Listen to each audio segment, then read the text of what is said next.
I got to the point where I had those thoughts. Those thoughts were coming. I'd get to a point where I'd drive to this bridge, the footbridge in Nottingham. So I'd drive there and I'd go there at night and I'd just stand there. I just said, I don't want to feel like this no more.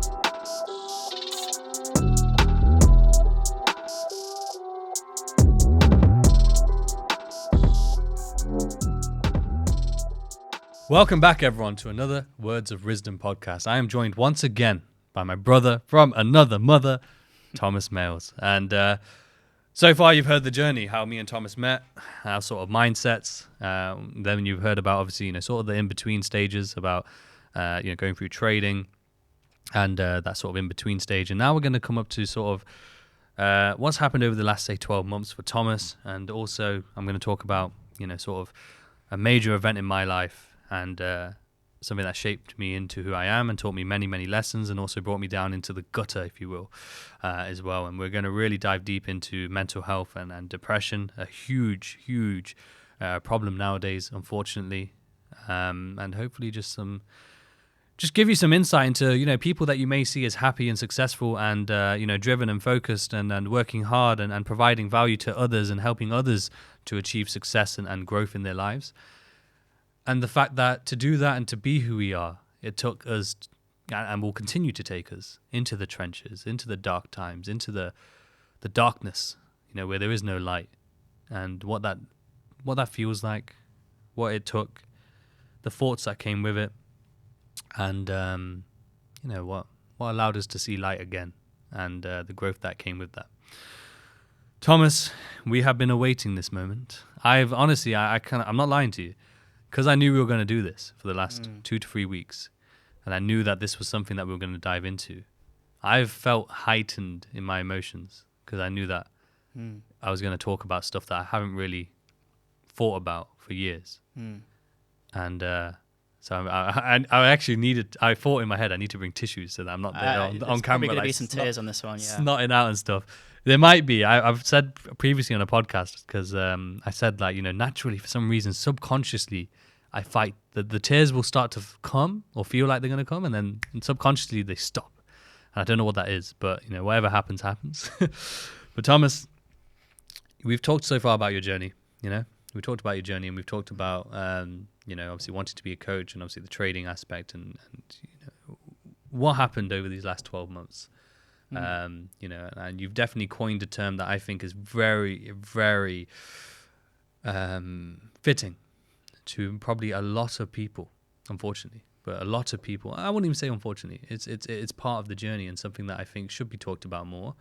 But because we are in an age where a lot of people are trying to become entrepreneurs, trying to have that freedom, trying to create something and make something of themselves and not maybe realizing just what it takes or how hard it can be or the challenges that can come with it, maybe being a bit blinded by the darkness or the darkness that is there and only seeing the light. What's happened over the last 12 months for you? Well, so for me, doing the money coaching, that was going well. Started that in lockdown, so that was 2 years ago. And then basically split up with my partner who I was with for 6 years, moved interstate across from Western Australia to Queensland again, and going with the money coaching. And remember when I told you I was like, I don't want to be a money coach forever. I don't want to help people with money. I want to help people more. This is money. The start. I thought it was going to be 5 years in the future, but actually, I was doing the money coaching, and I basically did a course. The one I just did a few weeks ago. DeMartini's facilitation DeMartini method. I did that last year in August. And so I did that, and it's like, this stuff is so fucking powerful. What I'm doing with money is helpful, but compared to this and help people with money or help people with any kind of problem using this work, it's just that 5 year goal got brought into the now, and it created this. How the fuck am I going to pivot? I've been doing this. This is probably going to make pour this money, time in, just and effort, yeah. Going to this. It's like, how do I pivot? How do I do this? So overwhelmed, and so. So with me, I wasn't in a job for 2 years. With COVID, I had the cash cushions. I had so much time, and I was like, I'm going to go for it. I'm going to make that leap. And one thing I just want to say, there's no regrets. I wouldn't change a thing. It's perfect. divine. You know, everything's got me to who I am today. But you know, it's like going all in and things not working out the way I wanted to, having those unrealistic expectations of myself and how things are going to play out. You know, think it's going to be so easy, and in a year I'll bloody, you know, be full-time, have all my clients, I don't need to work again. You know, basically did the course, tried to pivot, wasn't getting clients, and I've got the money there. I'm fine financially, but it still stings because we want to go forward financially. And I was going backwards because I've not got any job. You know, I've got my savings, but then I'm not earning enough money from coaching, and I'm taking steps back financially. You know, I had a few coaching calls which didn't go so well, and I'm not getting clients, and you know, there's like all these factors. And then basically what happened, it's like end of October, I went on a night out with a few friends, and I basically wanted to get with this girl, and didn't happen that way. And I had this drunken voice note on my phone, like, fuck this shit, life's going to change, I'm going to start doing this, all this stuff. And basically after that night out, I was really hungover, and basically it was like end of October or something like that. And I basically just was hungover for the day, and I was like, I'm not going to bother with coaching, I'm not going to make content, I'm just going to chill, I'm just going to watch Netflix. And I ordered Uber Eats, watched Netflix. And then the next day I was like, I'm just going to do it again, fuck it. You know, I've got all the time in the world, you know what I mean? And that hangover lasted for 4 months. And not the hangover, that was when for me, that was when my depression really started, the lowest point in my life. And yeah, it was a really dark time. You know, it was definitely the toughest thing I've ever had to go through. And you know, one thing with a lot of trade, because with like the trading and why we want to be entrepreneurs, it's like, so we don't have to work, you know. And it's like, I wasn't working for 2 years, and I achieved that goal of, you know, I can just chill and do something today. And I was watching Netflix every day for 4 months, eating complete dog shit, you know what I mean, and just chilling. But I was, you know, I've achieved that thing, but I was never felt so low and depressed.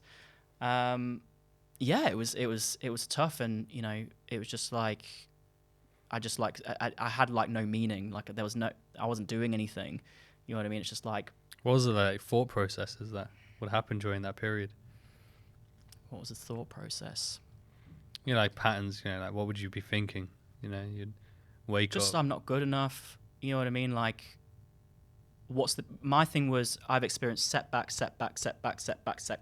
Well, not setbacks, perceived setbacks, negative. You know what I mean? And like failures. And it's just, it gets to a point where it's like, why bother? Why should I try? Why am I putting in all this effort? Because I'm going to fail again. Yeah. So what's the point? And it's like, I've got this dream. Well, at the time, it's a fantasy, you know, of wanting to be a full-time coach in a year. And it's just like, that's not come true. You know what I mean? And a quote by DeMartini is, depression is when you have an unrealistic expectation. You're comparing your reality to an unrealistic expectation, a fantasy. So was it like seeing just positives, seeing, you know, kind of being blindsided or not seeing the negatives, the hardships, the reality of what the journey will take? Yeah. Yeah. Yeah. And, you know, it's just like there's some hard times and stuff, which, you know, as I said in the first episode, you cannot escape challenge, but I just want support. I just want the job, the dream, you know what I mean? And I don't want to be in a job, you know what I mean? And it's just like, but then life is showing me the other side of the coin. Like, this is hard. There are trials and tribulations and challenges. This is what an entrepreneur goes through. And it's just like, because I've got this fantasy and my life isn't there, you know what I mean? That's depression, you know? And yeah, dark times, man. But I mean, you know, like, I'm very grateful I went through that, because it's made me who I am today. And like, you know, it's given me a new, really strong sense of purpose on like who I want to help, like how I want to help people. And, you know, I'm not the only one who's gone through this. It's like, I've read something, it's like 300 million people, and I don't know when this stat was released, is people around the world, people are depressed, and that's just going to be growing and growing, you know, because the big one is just these unrealistic expectations of how life should be. And for me, it's the entrepreneurial side of things, but it can just be like a relationship. You want your partner to be a certain way, or, you know, you didn't get that promotion, or, you know what I mean? And a big one is like social media, and with this entrepreneurial space, dropshipping and all this stuff, there's these people who've got this dream lifestyle. It looks so great. And it's all good. All good, so many people are going to be feeling the same right now, you know, listening to your journey, because, you know, as majority of the audience, I imagine, are traders. And that'll be the same thing, you know, they'll be perceiving what life should look like after years, after all this money, after, you know, all this effort. Yeah. And when it's not there, they would be, you know, I've spoken to many traders where they found themselves in a very dark place and a very low place, even to the point of like suicidal thoughts. Yeah, and I there's because you're quite isolated over there. Bearing in mind you're in Australia, you just moved city. I isolated myself because obviously I split my partner, who I was spending every single day with, and then lived on my own. And then in that period, being on my own for 4 months, there's a really great book. If anyone's suffering from depression, feeling really low, there's a really great book called Lost Connections, which is about basically like why we're depressed. And it kind of, because one thing I fucking hate is just this lack of accountability, where it's chemical imbalance in your brain, which creates depression, which there's very little evidence to support that. And with me, I don't like the easy route. I want to know why I'm depressed. You know, what have I done to put me in there? And so what can I do to get myself out of it? Not a magic pill, not what's inside your control, Correct, yeah. And so that book talks a lot about the psychological reasons and the social reasons why, you know, not just because of your brain, it's just like the things that have happened in your life. And a big one in there is loneliness. And that's what happened with me. I was like on my own. And interesting. When this entrepreneurial journey, and it's big with trading because I did this myself, when you're going down that route, you want to be perceived as success. You have that pride sort of dynamic where you want to be seen as this. You have to be, yeah. In this space, you have to be winning, showing success. Otherwise, you're a failure. Otherwise, you're not worthy of being listened to or attention or anything like that. Yeah, and when life inevitably doesn't meet that, because there's success and failure, two sides of the same coin. You will have both. You cannot escape failure. When you do failure, there's a shame, because pride and shame is, you know, you can't escape that either. And so you're super proud when you succeed and you're posting all your trades on Instagram or whatever, or, you know, life's going great. But then when life's not going great, you have this shame, and you don't want to be perceived that way by your friends and family and people on socials. So you hide. And that's what I did. You know, people checking on me like, you're quiet on Facebook, are you okay? Yeah. And I'm just like, I'll just leave them on red, because I'm just like feeling like a piece of shit, you know, because I'm just I have this shame about, you know, I'm putting myself out there like this. I should be, you know, doing really well and succeeding, and I'm not. And I can't, you know, shame. And I can't tell people. Withdrawing. Yeah. And that was a big one. I just withdrew from a lot of people. To avoid the conversation that was needed. And and, you know, I did that for months. And, you know, there's definitely degrees of depression. I think everyone's experienced it. It can be just very mild when something's not gone their way. They're like, oh, you know, just there like are levels, upset. Yeah. There's levels. And so the level I got to, and there's no like one key fits all. For in terms of the solution. Depression's a very triggering word. It's a very sensitive topic. But I think, you know, where I got to was, it got to points where it's just like, I did not see how you could get out of it. Yeah. And it's just like the thoughts popped in about, maybe I should just, you know, jump off of my balcony. And it's because there's degrees where it's like, you have the thought pop in your head, but then the next scale is entertaining that. And then there's another scale where you entertain it, but then you start actually planning it. You know what I mean? And then there's, you know, you've thought about it, you're constantly thinking about it, and, you know, you're entertaining it, you're strategizing it, and then you actually go ahead and you start acting out that plan. But then there's people where they action out the plan, but then they don't go ahead with it. You know what I mean? And they chicken out. Or, you know, people where it gets even further down the scale. And I've just made this up. This isn't a thing. This is just from my perception. Yeah. But then, you know, the act it out, and then it doesn't work. You know, someone hangs himself and the rope snaps or something. Like the amount of, because I've spoke to a few people, you know, through this opening up, the stories I've heard, and it's like, you know, where they've acted it out and it's gone wrong. Is insane. It's like, you know, you are meant to be here. You know what I mean? You're meant to stick around. It's like, that's not your time yet. The amount of stories I've heard is crazy. Again. It's ridden. Yeah. And God, I'm so grateful you just said that, because it's just like, what stage did you think you went to? I got the thoughts, but I didn't entertain them. So I got the, let's end this. Step of the darkness, yeah. Yeah, very dark. Like, the thoughts popped in my head. Like, maybe I should just, end it. But I didn't entertain it. It just like pops in, goes out, sort of thing. So still painful though. Still yeah, bro. 4 hard months to deal with, especially when isolated.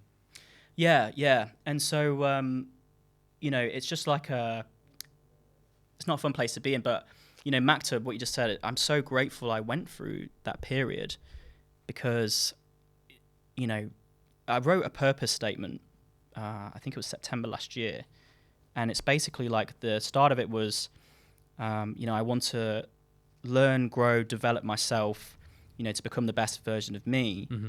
But also, and the way I'm going to do that is by learning from others, books, courses, mentors, seminars, stuff like that. But then also through my own experiences, that will help me help others. And so, for me, it's like the first 25, 26 years of my life has been, the learning part of that purpose statement was through others. But I feel this depression point was through my own life experiences. And it's just that experience, because it's, I want to help people with depression. I remember I did some content on it, and I was like, if you're depressed, because it was like, Are You Okay Day in Australia, which is like, talks about suicide and how to prevent it. And I did a content on it, and that was before I had the depression. And I was like, these things help. And I'd say people watch it, and that's when I was a bit chubbier, but because some of the stuff, it was from a good place, and I thought it could help. And I think there's stuff in there which is valuable, but 100%, yeah. Now I've gone through it, it's just like, it's a lack of awareness. I had no fucking clue. Yeah. No idea. And it's just like, experience is the best teacher. Yeah, and tragedy and it's adversity again. It's necessary. In a crisis, there's a blessing, and it's just like, it's just through that experience, that really hard time, it's just like what I've learned and how this is helping me as a coach, and how I can now help other people who are going through similar things. I've had like people message me, and I've worked with people who are, showing signs of it, and then it's just by working on a few things because of my experiences, and this is what helped me, and implement with other people, and then they're not feeling like that anymore. It's insane. It's like, it was a dark time in my life, but it's people are like, I wouldn't wish it on anyone. It's just like, I can't say that, because how that has shaped me. You don't want people to go through it, but I would say to a degree that, again, it's like, before it was survival, so that people, I'm sure, felt depressed, or didn't, maybe even to a degree, didn't have a chance to feel depressed because they had to survive. 100 years ago, they had to survive. They didn't have a chance to allow their thoughts to build up, for the darkness to be there, because they had to constantly survive the day after, the day after, the week after, the week after, so their family as well and everything. But we come to a point where we're so cushioned that, it's the darkness can seep in. We have time to allow the emotions to build up, and these thoughts, intrusive thoughts, to flood the mind. Again, going through these experiences are the best teachers, and embracing adversity. We're not taught that adversity is fine. We're taught the opposite, that we should avoid adversity and hardship and failure. It's we don't want that. It's not good. Yeah. And our minds then, when it happens, consumes and feels, it tries to push it away, and it's negative. And if it keeps coming and coming, like you said, it's not, you're taking failure after failure after failure, so-called perceived failure, right? It's happening, it's building up, and our minds is saying that, why is this happening? This is wrong, but it's not wrong, right? It's necessary.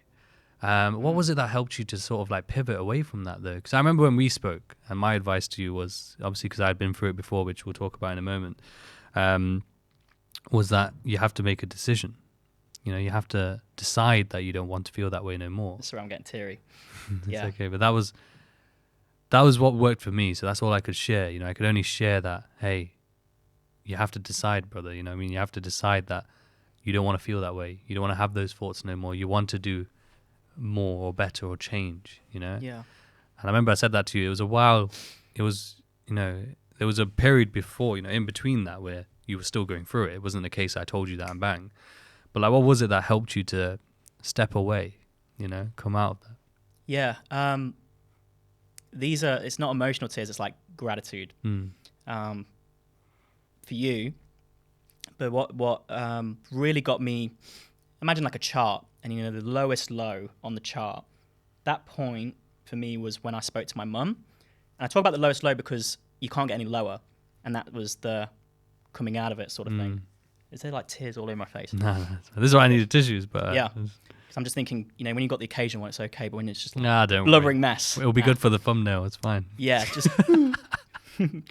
But the lowest low, and when things started, I came out of it was because it the thing with depression is what I experienced was you're holding it in. You don't want to tell anyone, and that's because in Australia they got an "Are you okay?" day, checking in, "Are you okay?" And I was like, that's not going to help anyone. But it's the reason why it's so great is because we hold it in and we don't tell people about what's going on with us, whatever's going on and why we're depressed. But it's until you tell someone about it and you're like, I'm not doing okay. You know what I mean? I'm struggling. I need help. Again, it comes back to action. Like I wasn't taking any action. And so for me, where it started coming out of that was when I just, I remember it so clearly, FaceTime my mum, and she's like, hey, how are you going? And, because I've been avoiding. And there was this, it's just like, it was a split second, but in my mind, it like felt like forever. It's this choice where it's like, do I do this or do I do that? Yeah. Do I say to her, I'm doing okay, and lie and just, or do I come clean? And I wanted to lie, obviously, but in that moment, I just, my body, it's like my mind is saying no, but my body starts, I start welling up, and I'm just like, I'm not okay, and just came clean. And then, my mum has just been my rock. Like she was there with me every single day, checking in on me, are you okay? And all this stuff. And like, come on, let's, because it was like accepting the part where it's like, all right, let's get a job again. And, let's just start doing the little things to just get back on track, stop. Positive habits, Yeah. Make a big difference. You know how you talked about the chemical, the things that say, the chemical imbalance and stuff. There's an element, not of truth in that, but there are obviously, if you can create dopamine hits in healthy habits, it's a benefit. It's better than zero, Yeah, because, and what we're saying about the challenge, like seeking adversity, because I had no challenge. Like I was watching TV, I was chilling, eating Netflix, eating Uber Eats, eating Netflix, there's no challenge. I'm chilling for 4 months, but the challenge was in my mind. You can't escape the challenge, and the challenge was in my mind. And so it was speak to my mum and her holding me accountable and just me wanting to get better and just taking action and just being like, okay, I want to do something about this. And, just small, simple things, like getting a job again, applying for jobs and, going for a walk, going outside. And, and then the big thing is opening up to people, and so with you, for example, like, I opened up to people close to me, like yourself, and I'm just basically just like, and it was obvious to people because I'm not posting. It's like, where are you going? Obviously, something's not going well, but it's just like I said to you, things haven't been going so well, and you kind of opened up to me, and you were like, I've been there before, and when because what really helped me was my mum, obviously, because that was the lowest low, getting out of it again. But then, shortly after, I'd speak to you about it, open up to you about it. And you were just like, what really helped me was I just decided I didn't want to live like this. And it's, in my head, it's like, through that, it's like, I don't want life to be like this, but I wasn't doing anything. But then because you said that it was just the, I don't want to live like this anymore. I'm going to do something about this. I'm going to get better, And, I cry because it's just like, it's just something, again, small thing. It's just like, I just decided I didn't want to live like that. You're just sharing that, but it's just like, I needed to hear that at my time in life. It's just a few words, but like pivotal again. And it's just like, from there, I just started really researching, and what I said about the chemical imbalances, it's just like, I don't want to say that's like a piece of shit, but it's just like, I just took accountability. It's just like, I got myself in this, I'm going to get myself out of this. There's a reason why I got in it. There's reasons why I can get out. And so, I just started doing the research. I read that book I mentioned, with my mentor, DeMartini. It's like, because I knew the stuff. That's why I said before with, I think, Yusuf's example, I had the knowledge. I know what caused depression, what creates it, but also then what, can help me get out of it. But I wasn't doing it. It's that shelf knowledge, not shelf development, not self-development. And so, you know, I just started putting in the work and, you know, working on myself, like really working on myself, you know, not reading books, because my goal last year was to read 50 books, and I did that. And I've read fuck all this year because I've just been so focused on working on myself and getting this on point, you know, because I wanted to help other people, and I'm not doing that. But my focus was, you can't pour from an empty cup, you know, and my cup was empty. Yeah. I had like nothing. And so my focus, you know, really from February, when I started getting out of it, the end of that depression, my perception, till now, you know, it's been at least 6 months, has just really been working on myself, you know, getting me back on track, filling up my own cup before I can really be like, okay, you know, I'm good. Now I can start filling my dream and purpose, which is helping other people through coaching. And so, yeah, that's pretty much that journey in like a small little nutshell, you know? Definitely, man. But I appreciate you sharing it. And, you know, it's a very powerful and very, you know, you can definitely learn a lot from other people's experience. You know, I've had a similar experience, obviously, in life. And I shared on my story, I think it was last week, like a part of the movie Lion King. And I basically said the Lion King is a story of my life. You love that film, don't you? Yeah, it's my favorite film, especially Disney film. One guy laughed. He was like, "Why are you watching the Lion King?" I don't think he understood. He definitely didn't read what I put. But the reason why it's the story of my life is that in the Lion King, of course, you know, Mufasa, the king, if you will, the head of the family, the leader to obviously Simba at the time, was murdered by his brother in the film. And obviously, you know, Simba is lost, confused, and there's a powerful scene that I shared, which is obviously the part where he's looking to the skies. And in the movie as well, he says, they say that the kings of the past are within stars, yeah? So he looks to the sky, and Mufasa comes in the clouds, and he says, "You've forgotten me, and you've forgotten who you are, and therefore forgotten me." He goes, "Remember who you are. You know, you need to take your part in the circle of life." And I remember, you know, it's just, in my life, when I was 5 years old, I lost my father to a very similar circumstance. He was murdered by a family member, almost essentially a brother. And, you know, being 5 at the time, in reflection and from obviously what my mother's told me, it did impact me. But at the time, I didn't feel like it impacted me. I didn't feel like, you know, any different, for example, especially growing up because of the hard work of my mother, who luckily we're going to be blessed with an episode shortly after this. But due to her hard work and her determination, I didn't get to feel like I missed out or that I missed out on anything.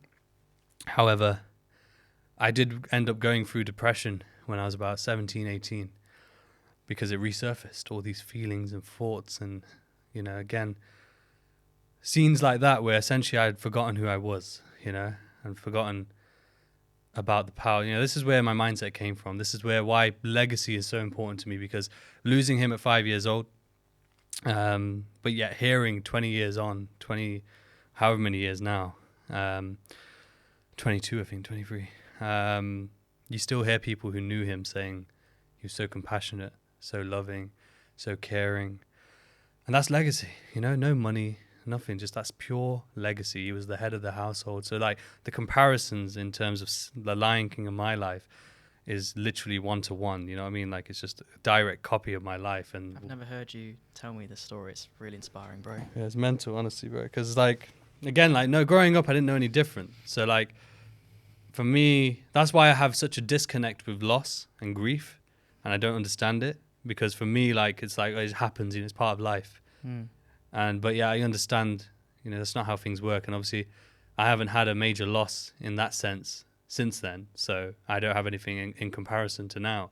I feel like I'd treat it the same way. Well, who knows, you know, if someone passed away close to me now, would it be the case? But how that impacted me growing up is very profound when reflecting on it. Is like, even in primary school, so I'm like 6, 7, 8, 9, 10. I would have fear of, you know, I remember being at school discos And I remember talking to that Matt Leach, the one who I told you about. He was a good friend of mine in primary school. And I remember one particular time when bear in mind, I'm like 9 or 10 or something. Yeah. And I'm talking to him and telling him, like, I'm not dancing. I'm not getting involved in the school disco. I'm just there, like, looking outside, staring at the darkness. And I'm telling him, he's probably wondering, like, why aren't you come get involved? I'm just not in the zone. I'm not in the mood. I'm not in that childish mindset. I'm thinking someone's going to come at night and kill me. Someone's going to come and take my life like they took my dad. The same guy. Maybe you escape. And I'm 9 years old. I'm 10 years old. I'm telling him, like, I can't have fun. This guy might come, and he might come in now, and try and take me, And at the time, I didn't think any different. I'm thinking, like, this is just normal shit. Growing up, I've always done that. Like, let's say if this was me years back when I was still processing this stuff and this stuff was still happening, I'd be sat here and I'd be thinking, like, I'd be imagining people blasting through that window or running through this door. In school, it would happen a lot where I'd be sat there thinking, like, someone, not like this individual, but something could kick off at any moment and I need to defend my life and save my life and save others. It was a big one as well. I'd have dreams growing up of dying, and being taken, and sacrificing my life for others. And yet, I thought this was normal. I thought this was what normal people think, and this is just a usual thing.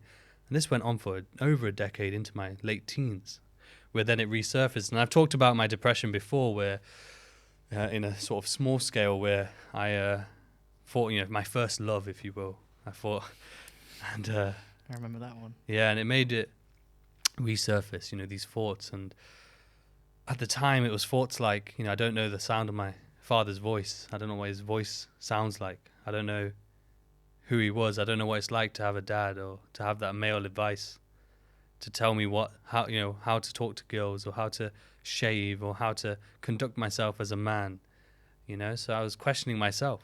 Who am I? What am I? Am I a man? Am I able to achieve anything? Because do I know who I am? How can I know myself when I don't know my own father?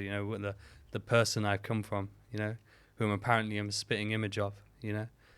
Who am I when I don't know this person? I don't know half of myself. And I'd have really dark thoughts, and I'd wake up every day thinking these thoughts every day from morning till night. I remember I'd walk to work and I'd be crying because I would think like this.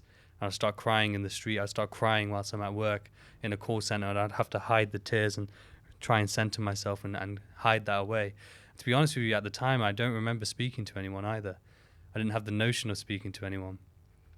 I didn't want to speak to anyone. You were quite introverted. At that time, yeah. I remember moments of being, like I remember talking to you about stuff, talking to certain people about, like, you and my mom or people close, like, not about that though, just about maybe the heartbreak, why are people like this? And I know it stemmed from me believing, that, I've done everything right. I was the best person ever. I was Prince Charming. I was a hard worker. I was, I gave everything my all. I did everything with the right intention, and yet didn't want to be with me. Ended up cheating on me, if you will, even though we're never together or anything. But like doing this betrayal with one of my friends at the time, like, again, similar, like, trying, failure. Expectations not being met. Yeah, and that's what sparked it. That's what sent me into that darkness. Mm-hmm. And yeah, there's these questions, and it's crazy to think that, something that happened as a child, the trauma can come back as 12 years, 13 years later at that point. And the thought processes that came with it. And like I said, the thought process was first the darkness. And then the darkness led to, thoughts of, is it worth staying here? You don't know who you are. Why should you be here? You don't know, how to navigate the world from a man's perspective. And having that male role model or that male affirmation, that positive affirmation, and knowing, that this is right, this is wrong, this is, what a man should do. And I used to think like that, and then that would lead me to, like, should I be here? Should I, should I just end it? And before that though, and I think I spoke to you about this, at the time, before I went through that period, is like I used to think that people who would commit suicide were weak, right? And that they're weak, remember? And you obviously disagreed with me, and rightly so. But I used to think they were weak. I used to think that that's a weak, and that's the easy way out. And only through experiencing that do I realize that's not the case, and how easy it is to be overwhelmed, and how easy it is to decide to do that, because at the end of the day, life is hard in general, let alone when you go through these experiences. Life is hard, and therefore, deciding to go through these things, and deciding to go on is the harder choice. That's the harder choice, and and how simple it can be to end, and I sympathize and understand now. Yeah, there's a film called Cloud Atlas. I've seen that film, yeah. There's a quote in there which stuck with me, and it's a very bizarre film as well. It's very weird, but there's a part where he's basically writing a suicide note to his partner, and he basically, I remember him saying it's like, people think suicide is like a cowardly thing, and he's like, I don't think so. It's like, it takes tremendous courage, and it's like, I think people, it's like, because there's lots of taboos with depression and stuff, and anxiety and mental health, and it's really easy to judge, and you don't understand, and I get that, you're ignorant, and it's not a malicious thing, it's just people just lack that awareness and ignorant, but it's until you go through it, like you just said, it's just like, man, like people who take their life, like, and the process of doing that, it's like, so much courage. Yeah. So much courage. It's a courageous thing to do, and to even go, even like you said, people who take action on it and then it doesn't end up happening, the courage to then live, to process that and then live, and then go beyond that moment and then see the light. Yeah, so like for me, I got to the point where I had those thoughts, those thoughts were coming. I'd get to a point where I'd drive to this bridge, the footbridge in Nottingham. So I'd drive there, and I'd go there at night, and I'd just stand there, and I'd have the thoughts of like, imagine, standing on there, jumping in, wonder what that's like, blah, blah, blah. So you were like the step ahead of me, where it's, you have the thoughts, and then you kind of like, you've entertained it. Yeah, because I think what I would do is, obviously, I'd have these thoughts, they would make me emotional. I'd listen to songs talking about certain things, certain lines that would then trigger me as well. Certain movie scenes like The Lion King, like one in Fresh Prince of Bel-Air, where Will Smith's dad comes on the scene, and then his dad said, basically goes again, and Will Smith's like, I don't need him. Yeah, and he's like, I don't need him. What do I need him for? He never, he wasn't there when I shot my first basketball hoop. He wasn't there when I got on my first date, And I was just resonating with these thoughts, even though it wasn't like my dad's choice not to be there, of course. But I was resonating with this scene. And at the end, he would be like, how come he doesn't want me, And these things would like, trigger. Anyway, it came to a point where I just, again, made that decision where one morning I woke up and I decided. I just said, I don't want to feel like this no more. And it was kind of thinking about, what can I control? I can't control this circumstance. If anything, I always saw the benefits anyway growing up, understanding that I learned about loss early on in life. I learned, it shaped me into who I am, as well as obviously, my mum dealing with all that stuff and then instilling, greatness and a great mindset into us as well. But, it made me who I was. If that did not happen, I wouldn't be who I was, right? And not only that, if my mum didn't do what she did, I could have very easily ended up in a very different circumstance. So I was still very blessed regardless of that circumstance. Yeah. But yeah, only through going through darkness. This is why I'm so big on like, look, darkness is necessary. Only in darkness can you appreciate the light. And literally through going through that darkness, I understood the light. And and even then, I used to always think I'd die young. I used to always think I'd die when I was like 20 or 30. Just because that's probably what I perceived or experienced with obviously my father. Yeah. I used to think, especially obviously having a kid as well, I would think about, my partner might pass away and I would be left with the child. How would I handle that? I never had a dad. How am I going to be a dad? All these thoughts that come along. And but after going through that depression, it was kind of putting it to bed in a sense. Like I'm sure there's still probably some trauma there, some little things in my personality that can be worked on and probably can be put to that. But it was definitely a process that had to happen, because nowadays I don't really think about it anymore. But if I think about it, it's more of a balanced point of view. I don't have any resentment or emotional charges as I once did, because you knew it was there, and emotional charges because it would heighten. Both. It's the balance, yeah. Both. It's seeing the positive and negative, yeah. Yeah, maktub. Yeah, exactly. Written. Exactly. And I think that wraps us up for today. For this episode anyway. Can I just say like one thing? Because there's probably people watching this who are, this is probably like touch a chord, if you've watched this and it's like resonated or, it's triggering some emotional stuff or you want a way out, what helped me with Riz, it's deciding. You got to make that decision to, want to get better, and whether that's doing it on your own or, well, to be honest with you, I didn't do it on my own. It's very hard to do it on your own. And so, get help, whether that's, if you want to go to a therapist or a psychologist, great.